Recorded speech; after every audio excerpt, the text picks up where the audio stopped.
23절은 5장의 결론이기도 하고 또는 서론 부분의 반복이 되기도 합니다. 결국 지혜자가 강조하는 것은 단순한 성적인 문제를 떠나서 죽음의 길이냐 또는 축복의 길이냐를 말하고자 합니다. 아담과 하와의 범죄로 인해서 결국 에덴 동산에서 나오게 됩니다. 죄라고 하는 것이 우리 안에 존재하는 한 그 죄가 결국 우리를 사망으로 인도합니다. 사탄의 계략이 하나님처럼 된다라고 하는 거지만 그 내면에는 죽지 않는다라고 하는 것이 포함되어 있습니다. 분명히 에덴 동산에 있을 때 아담과 하와는 죽지 않았을 겁니다. 그런데 사탄의 그 꾀임에 죽지 않고 하나님처럼 된다라고 하는 꾀임에 넘어갑니다. 결국 사탄이 목적하는 바는 우리에게 정말 하나님의 은혜 또는 하나님과 함께하는 그것을 원하는 것이 아니라 결국 우리를 죽음으로 몰아내는 그것이 사탄의 본래의 모습입니다. 죄라고 하는 놈은 결국 우리를 사망으로 인도해서 우리를 하나님으로부터 단순히 끊어내는 데 목적을 두지 않고 결국 우리를 사망 가운데 버려두는 데 목적이 있어요. 그러니까 처음부터 끝까지 죄고 처음부터 끝까지 악입니다. 분명히 그 5장의 말씀 속에서 아내가 있습니다. 젊어서 취한 아내라고 하는 아내가 있음에도 불구하고 음녀를 찾는다라고 하는 것이 어떠한 면에서는 잘 이해가 되지 않는다라고 할 수 있을 거예요. 최근의 정보는 아니지만 이 성범죄자의 나이를 조사를 했어요. 성추행 또는 성범죄자의 나이를 조사했더니 그 나이가 보통은 10대 또는 20대에 주로 있을 것이다 라고 하는 생각을 가질 수가 있는데 오히려 조사 결과는 놀랍게도 40대, 50대가 가장 많았다고 하죠. 결국은 결혼하고 이미 가정을 꾸린 사람들이 더 많은 성범죄자였다는 거죠. 어떤 면에서는 뭐가 아쉬워서라고도 할 수 있겠는데 그것이 죄라고 하는 것의 본래의 모습입니다. 그래서 지혜자는 그 죄라고 하는 여러 가지 다양한 것으로 우리를 유혹하고 넘어지게 하지만 특별히 우리에게 가장 큰 유혹이 되는 것 가운데 하나가 이런 성적인 범죄라는 것이고 이 성적인 범죄가 아내를 사랑하고 그 아내로부터 사랑을 받지 못하면 누구라도 음녀의 유혹에 넘어질 수 있다는 그러한 지혜를 우리에게 알려줍니다. 21절에서는 음녀를 사랑하는 것이 참으로 어리석은 일이며 결코 그가 기대했던 만족을 주지 않을 것과 더불어 하나님께서 이 모든 일을 지켜보고 계신다라는 것을 강조해요. 사실은 이 말을 할 때 지혜자인 솔로몬은 하나님이 참 많이 기회를 주셨거든요. 솔로몬에게. 그리고 자신의 출생과도 관련해서 자신의 어머니인 밧세바가 어떻게 다윗의 아내가 되었는지 모르지 않을 거예요. 더군다나 다윗의 그 수많은 그 아들들 그 틈에서 자란 사람이 솔로몬이에요. 그러니까 다윗도 수많은 여인을 아내로 두었고 그 수많은 여인들의 낳은 자녀들, 특별히 아들들 틈에서 죽음의 위기를 겪으면서 숨죽이며 살았던 사람도 솔로몬입니다. 그럼에도 불구하고 오히려 아버지인 다윗보다 더 과하다 싶을 정도의 아내를 둔 것은 단순히 정략적인 결혼이라고 하는 핑계보다도 자신이 그만한 권위와 능력을 가진 왕임을 과시하고 싶었을 거예요. 주변의 국가들의 왕은 많은 아내들을 두었기 때문에 또 주변 국가들, 작고 큰 주변의 국가들의 왕과 정략적인 결혼들을 했고 마치 그것이 왕의 힘, 왕의 권력인 것처럼 여겨왔기 때문에 솔로몬이 저 멀리 이름도 알 수 없는 그런 나라의 왕의 딸과 공주와 결혼했던 것은 꼭 그럴 필요가 없었음에도 불구하고 마치 그것이 자신을 더 드러내는 자신의 권력에 대한 야망으로도 볼 수 있어요. 그랬던 솔로몬이 자기가 깨달은 것이 그렇게 행동을 했던 자신의 행동이 자랑할 만한 게 아니었고 오히려 그것이 만족이 되지 못했을 뿐만 아니라 하나님 앞에 얼마나 무서운 죄였는지를 깨달은 겁니다. 그리고 자기와 같은 전철을 밟지 않기를 수많은 여인이 아닐지라도 한 사람 일부 일처제를 성경은 가르쳐 주니까 한 사람의 아내로 사랑하며 행복한 가정을 만들어 갈 것을 솔로몬은 가르쳐 줍니다. 그것이 하나님께서 지켜보고 계신다라는 설명으로 하나님은 아시고 하나님은 지켜보시고 하나님 앞에 숨길 수 없다라고 하는 것으로 솔로몬은 그렇게 하는 것이 하나님 보시기에 좋은 일임을 강조합니다. 특별히 하나님의 눈앞이라고 하는 이 눈앞에 있다라고 하는 이 말은 심판을 강조하는 말입니다. 하나님의 심판의 때가 있다는 것이고 하나님의 그 심판이 다가오고 있음을 의미하죠. 죄라고 하는 것은 우리가 흔히 속담에도 꼬리가 길면 밟힌다라는 말을 하죠. 언젠가는 드러납니다. 끝까지 속일 수는 없을 거예요. 근데 사탄의 유혹은 그렇게 속삭이죠. 들키지 않을 거라고, 아무도 모를 거라고 이렇게 속삭입니다. 언젠가 그것이 드러났을 때 그것이 자기의 삶을 송두리째 무너뜨릴 수 있다라고 하는 것을 강조합니다. 결국 이 하나님의 심판 또는 하나님이 보신다라고 하는 그 하나님에 대한 두려움이 죄를 멀리하게 하는 거예요. 그래서 여호와를 경외하는 것이 이 지혜의 근본이라고 하는 것을 늘 솔로몬은 지혜자로 강조합니다. 여호와를 두려워하는 것이 이 죄된 속성을 가진 인간에게 있어서는 오히려 축복이라는 거죠.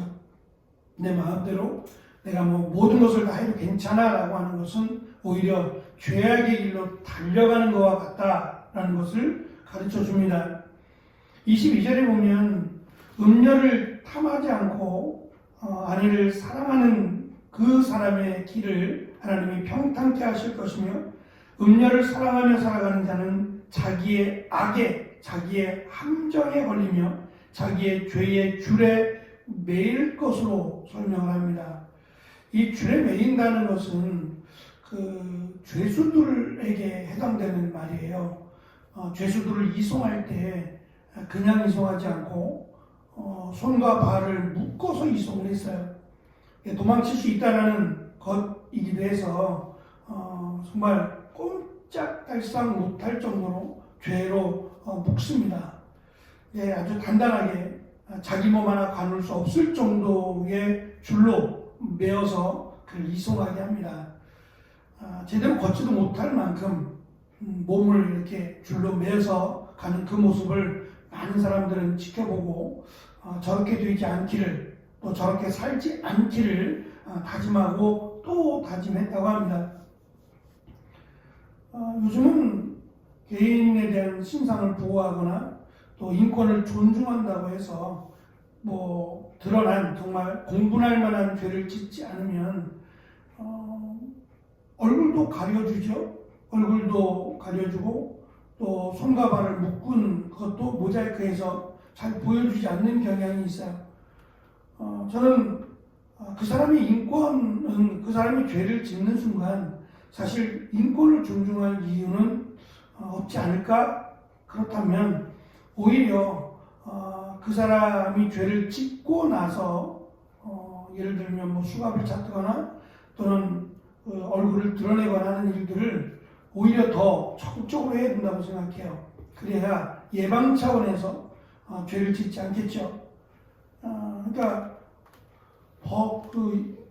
죄를 짓는 죄인도 사실은 그 사람의 인권도 중요하지만 그렇지 않고 죄를 당한 사람, 오히려 그 사람의 인권을 더 존중해줘야 되지 않습니까?